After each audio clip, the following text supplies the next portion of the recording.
Welcome to the Slop Temple. We pray this video helps. You start by long pressing a free area on your home screen to enter edit mode. This immediately reveals the widgets option.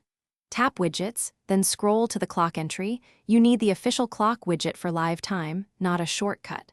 Once you see the clock sizes, pick the size that fits your layout. Smaller for tight grids, larger for readability. This first action places the live element that updates automatically, so you won't need to open the clock app each time. After selecting the clock widget, drag it to your chosen home screen panel and drop it. The launcher will snap it into the grid. Once placed, press and hold to reveal resize handles so you can expand or shrink the widget to avoid overlapping icons.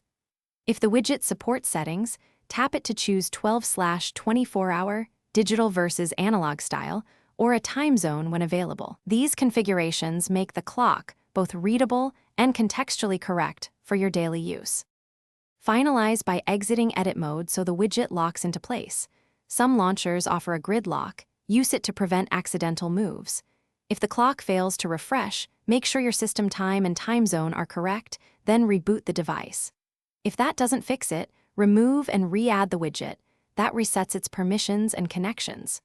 One key troubleshooting tip: verify background refresh and widget permissions are enabled. Because blocked background activity. Thanks for watching. Consider subscribing if we helped you.